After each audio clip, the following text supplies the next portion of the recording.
memimpin dalam arti menjadikan bangsa Indonesia atau Nuswantara ini menjadi negara yang toto tentrem tertorajo atau bazadut taibun warubul gofur. Halo, assalamualaikum warahmatullahi wabarakatuh. Selamat berjumpa kembali saudara-saudaraku semua yang dimana saja berada. Semoga selalu dalam keadaan sehat walafiat. Dalam kali ini kami akan membuat sebuah tema tentang babakan Kesatria Piningit. Kebetulan saya ini sedang bertamu ke saudara kami yaitu Den Mas Puri.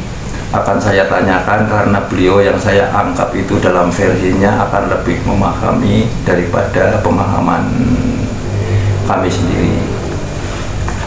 Nuhun sewu, Den Mas Puri, dalam kedatangan saya ke sini saya akan tanyakan tentang babagan Kesatria Piningit menurut versi Den Mas Puri sendiri, bagaimana dalam ceritanya. Monggo.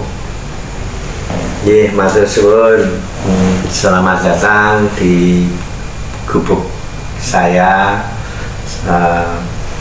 Sebelumnya saya ucapkan Assalamualaikum warahmatullahi wabarakatuh. Waalaikumsalam. Salam rahayu, rahayu, rahayu. Ini menurut sepengetahuan saya pribadi, untuk Satria Piningit, dari kata piningit itu berarti kan tersembunyi, masih terselubungi.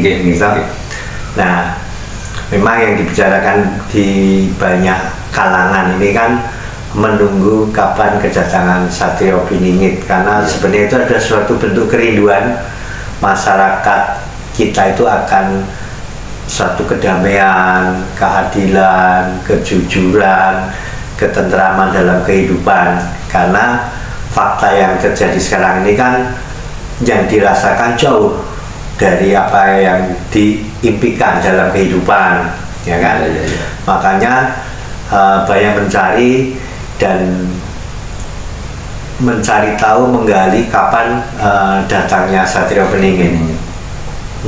Kalau yang dimaksudkan dengan Satria Piningit ada yang kapasitasnya kepala negara atau pemimpin negara, nah itu mungkin prosesnya masih bisa dalam waktu dekat atau jangka panjang. Karena kalau yang dimaksud Satria Piningit nanti yang memimpin bangsa Indonesia ini kan akan memimpin dalam arti menjadikan bangsa Indonesia atau Nuswantara ini menjadi negara yang toto tentrem tertorajo atau bazadut taibun warubul gofur, ya kan? Nah, itu biasanya itu sejarah itu sejarah dari beberapa tahun, seseorang nabi didatangkan di dalam suatu negara atau wilayah, itu biasanya terjadi suatu ketidakadilan, kejahatan merajalela, ya kan, perampokan ada di mana-mana, banyak rakyat kecil tertindas, keadilan dan kemakmuran itu susah didapatkan. Nah, disitulah munculnya diturunkan seorang utusan atau nabi turun. Nah, ini sangat menurut pribadi saya, dan nanti datangnya seorang Satria Piningit yang kapasitas negara ya kan datang setelah terjadinya bangsa ini mengalami ketimpangan yang luar biasa, dimulai dengan adanya bencana, baik itu dari gempa bumi, tsunami, gunung meletus, ya atau puting beliung, dan kejahatan di mana-mana yang biasanya itu akan muncul di situ. Itu parameter garis besarnya aja, gitu. Tapi waktu itu rahasia Allah, karena namanya Piningit. Tapi ada hal yang menurut saya tidak kalah pentingnya. Jadi selagi kita nunggu, kita nggak pantau, kita juga harus sadar bahwa kita sebagai diri manusia ini juga ada Satrio Piningit di dalam diri kita masing-masing, ya kan?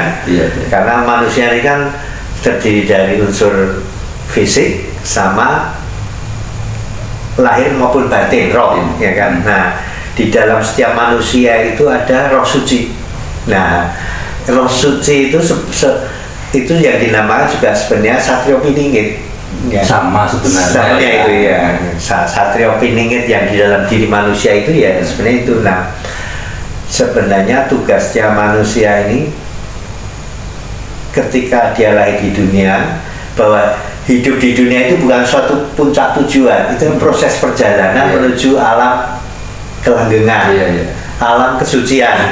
Nah, yang bisa menghantar, menuntun kita ke alam kesucian itu ya roh suci tadi. Nah, yang disebut Nur Muhammad atau kalau di Islam Nur Muhammad, kalau di Kejawen atau bangsa itu dengan Sang Guru Jati, Sang Pamomong Sejati. Nah, makanya orang sebut dulu ngomong, pilih nek golek guru sing tanpa cacat, sing maca kita sing iso maca tanpa tulisan, sing iso nulis tanpa papan. Nah, itu sebenarnya ya itu Sang Guru Jati, Sang Dewa Ruci, Sang Nur Muhammad tadi. Itu. Nah, itu sebenarnya lebih kita tekankan. Kalau menurut pribadi saya, kita harus berusaha keras untuk selama di dunia itu harus ketemu Sang Guru Jati tadi. Itu yang akan nuntun di dunia maupun kelak waktu kita mau dijemput ke sama Allah, sehingga kita bisa mencapai ke alam kelanggengan, ke alam kesucian dengan selamat, yang namanya Husnul Khotimah. Itu. Oh iya. Jadi ada kalau mengenai Satrio Piningit, jadi ada dua pandangan saya. Yang satu, memang suatu saat akan muncul suatu figur yang seorang pemimpin untuk kapasitas negara, muncullah Satrio Piningit atau Ratu Adil nanti akan muncul. Tapi juga sebenarnya kita juga punya Satrio Piningit di dalam diri kita masing-masing yang akan memimpin dengan keadilan juga. Artinya berarti kan Satrio Piningit itu ada tingkatan ya, Mas Puri ya. Betul. Oh iya. Ya, terima kasih Den Mas Puri atas pencerahan dan membagikan ilmunya kepada kami. Kami sangat-sangat berterima kasih. Mungkin di lain waktu nanti akan bisa disambung kembali dengan Den Mas Puri. Apabila saya ada sesuatu kekeliruan, saya mohon maaf yang sebesar-besarnya. Demikian juga saya, kalau di dalam tadi penyampaian ini hanya sebatas pendapat pribadi. Ya, kalau ada yang tidak pas, tidak berkenan atau tidak sejalan dengan pemikiran saya juga mohon maaf yang sebesar-besarnya. Sama-sama. Terima kasih. Dalam rangka pencerahan tentang Ksatria Piningit dalam malam ini, kami akhiri sampai di sini. Barangkali ada sesuatu kekurangan maupun keliruan dari versi dari Den Mas Puri, kami mohon maaf yang sebesar-besarnya. Ambil segi positifnya dan buang sisi negatifnya. Terima kasih. Assalamualaikum warahmatullahi wabarakatuh.